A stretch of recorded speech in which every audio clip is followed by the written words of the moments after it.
All right, guys, what's going on? It's Jack, and welcome back to another video. So my first take of this was 26 or 27 minutes long, so I want to cut that in this one, so I'm doing another take on this. And this is basically the community that has talked to me on my streams and things that I've been reading, and even in some cases seeing on other videos, as well as a few of my ideas to help out Splitgate 2. So this is specifically for the devs, and I know for a fact they're listening. As a matter of fact, I have access to one of them in the Twitter DMs if I want, but at the same time, I am not going to abuse that privilege. However, I want this video to be used in the comment section below, respectfully, of course, to give additional feedback to the devs and to reach beyond my stream and beyond just my ideas. This is where we can come together as a community to basically get Splitgate to be at a point to where its potential can reach. Because quite frankly, for me, as of spending about 145 or so hours into this game already, I love the game, I love how it feels, but at the same time, there are certain things in the game that are missing and or could be done better in order to not only improve the experience, but to make the experience last and to keep those players that are playing your game. Because the majority of players are not like me. They're not going to stick around if the gameplay itself is just solid and addicting and all that kind of other stuff.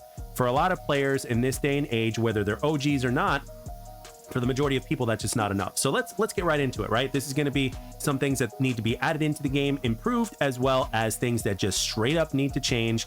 So devs, I hope you are listening and I hope you take this to heart. So let's go. So the first thing, for goodness sake, the first thing on the list is no portals, please.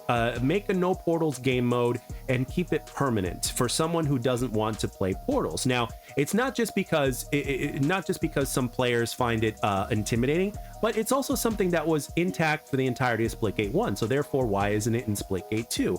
And the game itself has such a good foundation that the game plays remarkably well without portals. Even when it was in the game, before they took it out of the rotational playlist, I played some, and let me tell you, I obviously had to adjust and remind myself that, like, hey, you can't use portals. But at the same time, I was like, wow, this game plays remarkably well with the map design, the way the weapons work and stuff like that, even without portals. And that right there is proof just to how good the foundation of your game actually is. So it's been something that's also been requested by the community. So please bring back no portals mode playlist and keep it in there permanently. Now, remember, for those of you guys that, might be pissed off about something like that, let me tell you, I'm not asking for them to remove portals and to replace them with no portals. I am simply saying to have one quick, playlist or whatnot that does not include portals, that has all the game modes in there, for a place for people that just don't want to play with portals. And I guarantee you, even for people that love portals, there's a significant percentage of them, myself included, that absolutely love no portals. So anyway, let's go on to number 2. As a person who doesn't play Battle Royale, this is something that I've heard in the Battle Royale community. So since we have Battle Royale, let's just put this in here. Solos and duos. The option to play as solos and duos, I think, is something that a lot of people have requested. So let's make that happen. Oh, and the next one on the list, by the way, kind of has something to do with this, and we're going to go in deep in here. So I hope the devs can stomach what I'm about to say, even though I'm going to say it nicely. I hope the devs are about to say or about to stomach what I can say here. So I request that, well, it's more about embracing who you are more than anything, but I don't think there's anything wrong with being able to change the name of the Battle Royale to Arena Royale, because it already is its own special take on Battle Royale. But more importantly, embrace who you are, because you said that, you wish you can have Titanfall 3. You grew up playing Halo and you got tired of the same old COD. And I am on the same boat. I got tired of the same old COD, especially after Modern Warfare 2019. And lo and behold, after the first 2 weeks of Vanguard or so, I quit and I never come back. And I've got a million reasons as to why. But long story short, to me, the spirit of Call of Duty is dead as far as the spirit of Call of Duty multiplayer is concerned, right? Agree or disagree, whatever. But for me personally, it's dead, right? So anyway, if you are going to be unique, and if you're going to say that, you want to make, the first person shooter genre an awesome genre like it used to be, well, guess what? You have to put your money where your mouth is, and you can't follow tit for tat what other games out there are doing, particularly with things in the store and their approach. You have to be able to not just show, like, if you want to regain the trust of the community or bring a few people back or whatever it is, you have to actually put your money where your mouth is. It has to be through actions and not just words. So words are one thing, but words are cheap, with all due respect. Actions are where it's at, and that's where the rest of this video is going to come in. It's one of the reasons why I made this video, to help, because I love this game. All right, so next up, and this is where the big one is going to start, and this might come to a shock to everybody that listens to this. replace the battle pass with another system. And that system also needs to be tied to a lucrative progression system. So this is kind of a 2-for-1 here. So the battle pass is something that is as old as probably Fortnite or whatever, right? But if you're going to truly be unique and really stand out, you got to replace the battle pass system with something else. Now, a few things that I would recommend is if you take a look at what Call of Duty World War II did, for instance, with these events that they would release for, I guess, I'm assuming either a certain price or they did it seasonally. I don't remember. I think this was before seasons, but again, this was back in 2017, and to this day, people are still grinding Call of Duty World War II and still unlocking stuff. And that's why people to this day are still playing that game, because it is grindable. And you got everybody there are casuals. It's not like only the sweats remain. No. Casuals are playing that game. I know this because about 1.5 years ago when I played it last, not only was I able to find matches within seconds of team deathmatch, but the majority of people were definitely casuals. I guarantee you. But they were all having fun. They were all playing the game, and there was always something to grind for. So having a system that ties into the progression system, and a very lucrative progression system, mind you, and replacing that battle pass system. And plus, you've already got those blue ribbons in the game, right? So it's like, okay, like let's say you have a certain number of tiers, right? For every tier, there's something new to unlock, whether it's a piece for your art, for your cosmetic, whether it's, for the shoes, the boots, the chest plates, the shoulder pads, all that kind of stuff or whatever. You grind a certain amount of blue ribbons, which you can get by in-game challenges and playing the game. Logging in rewards is also something really great, and other games do or whatnot, right? And at the same time, when you reach a certain level in the progression system, guess what? You get a bonus, which gets you closer to unlocking that next tier of that something. And then the highest tier could be something like, let's say, an animated weapon skin or an animated camo or stuff like that. And again, if you tie this to your system, which is not to be called a battle pass, you can call it a split pass or whatever, a Splitgate pass or whatever the hell you want to call it, that gives people a reason to grind, and also that is reasonably priced. I guarantee you, even if it costs more than $5 per month, because that's what you're doing right now for $5 per chapter. If you were to boost that price even by like a little bit, but because of what you're offering there, as well as it being tied to the progression system as well, I think that there's a significant amount of players that wouldn't mind dishing that out. Now, I can't speak for the player base. I don't know if they're for or against that, but if something is worth no more than $10, but keeps you coming back to the game for let's say months and months on end or whatnot, and then every single month, or let's say every couple of months or so, let's say every 3 months, right? Because there's so much into the system. Let's say let's just say because it's priced no more than $10, let's say every single month you come up with a new event that keeps people grinding the shit out of the game and unlocking things as they desire, plus you have a lucrative progression system that supports this and gives people extra things. Dude, you got a recipe for success. And again, with the store, price things no more than $10, $5 to $10 at the store, right? But in the store, you can offer things that are a step above. Again, I don't want what's replacing the battle pass to be shit, because with all due respect, your battle pass is not very appealing, respectfully speaking. It's not. So upgrade, the quality of things in this new system that would replace the battle pass. And at the same time, what you also need to do is you need to basically offer things in the store that are not offered in so many other stores. So let me give you an example here, right? So let's say you've got this announcer in the game, right? Well, what if you were to have different sound bites for the announcer to make him sound different?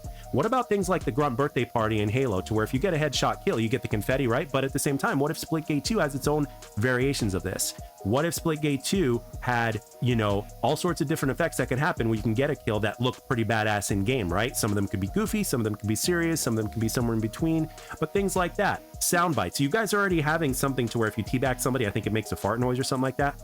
What if you give players options to have even more? What if you put something like that into store? What if you have a soundbite bundle, that would be, again, priced no more than $10, that would be in there? What if you had an animated skin bundle that, was, a really good quality for all three factions, or per faction, that would be, again, priced anywhere from $5 to $10?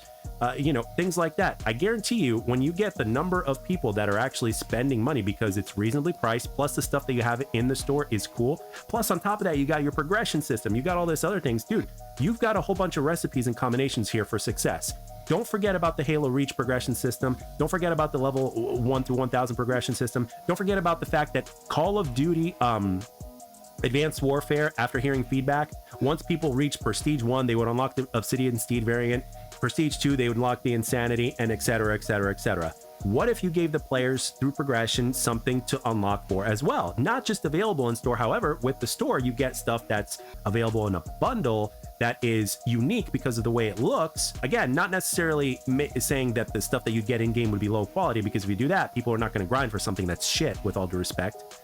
So, you know, you gotta be able to increase the quality on both sides, in the store and out of store. And people, if they have a reason to come back and play, they will do so. And again, with the Proelium that you got in the game, as well as those little blue ribbons or whatnot that unlock stuff, again, giving the players the option as well is absolutely beautiful. And again, through the progression system, they can get bonuses. They can get bonuses for how they play, whether they made first, second, or third, or fourth on their team. They can get additional bonuses and stuff like that. The better you play, the more of a bonus you get, stuff like that. The different game modes, the challenges and stuff like that. Being able to unlock camos gives you another bonus or whatnot. Again, all these are just tip of the iceberg ideas. I'm pretty sure you got people on your team that are thinking about this shit left and right, you know, because they're paid to do so. And if they're not, well, you're welcome. And this is a non-sponsored video, by the way. I'm not sponsored, nor do I want to be, but I want to help this game because it's good. It doesn't deserve to go under. Now let's go on to the list here before this video goes way too long. Let's see what else. Wall hacking ability needs to be removed or nerfed. And the way that it should be nerfed is make it work only to the player that activates it. Simple as that, not for the entire team. I don't really think I need to say anything more about that. Next up, no disbanding lobbies. Next up after that, have a lab map playlist. There's a lot of really great creators out there that have created a whole bunch of good things for the lab map. I think having a playlist that features their maps, I think would be a nod to the community. It's a show of love to the community, and these creative people that have spent so much time doing this and putting the creative minds together, I think it would be important to show them some love, don't you? Next up, let's see, select which game mode to play. Put less popular ones in their own group, right? There are certain players that have left the game because there's a certain type of game mode that they want to play, but they gotta, you know, just hope for luck that you know, that they get to play it. So it's kind of annoying for them. So make the less popular game modes in their own quick playlist, and then at the same time, you know, just give people the options. Like team deathmatches permanently. I love the fact that I can choose team deathmatch whenever I want, and that's what I normally play. So with certain game modes, a lot of people love the game modes that you have to offer, so it's like, let them choose which one they want. Next up, a map voting system. I think that would be really great. A lot of first-person shooters have it. I don't think there's anything wrong with that. Next up, oh, by the way, speaking of which, there's also a filter. There's also an in-game filter that Halo, the Master Chief Collection has, that, you know, and we all know how that game launched, right? But all those years later, and that game definitely doesn't have the population that it once had, they have a filtering system that they can choose, you know, which map and all that kind of stuff. Now, I'm not necessarily saying it has to be that in-depth for this game, but again, just an idea to toss around for something in the future, maybe. Next up, show the ping in-game. I mean, so there have been times where somebody on my stream had mentioned that they recognized the player because they're from Europe or whatnot, and they were in that I was in an EU server with a player that they played against constantly or whatnot, and I could tell because the hit detection would be delayed. Because the hit detection whenever I play in the States, which I should be because I'm in the East Coast, is amazing. It's very responsive. But all of a sudden, if there's a significant delay, which you can tell easily, you know, it's like, okay, this is a laggy lobby. We don't want that. So showing ping is very important. And last but not least, be able to see if people are partied up in the lobby. I think that's very important. So, oh, one more idea. Speaking of which, we need to have like a traditional lobby. I know Splitgate 2 is Splitgate 2, but I think we need to have a traditional lobby to where people have calling cards, because those calling cards could be used to customize their main menu in between games. Have that calling card in which you can grind for, and as well as being able to purchase other calling cards in store for cheap as well. So you got ones you can grind for, and then at the same time you can have ones that you can buy in store if they choose to for a very reasonable price. It would be animated and it would be in the background. It would make things cool. And at the same time, it could also come with another visual bundle to where it's like, okay, you know, you can make all your menus look quite different and really cool and really animated. And you can take inspiration from so many things, everything from, you know, the nationalities of the many different flags around the planet, or different planets like Pluto, Jupiter, Mars, all that kind of stuff. You know, things like that. And, you know, we've got so many, you know, ethnicities out there, you know, people that love, you know, certain types of foods, for instance, and that can be a really cool calling card background or something like that, right? The sky is the limit.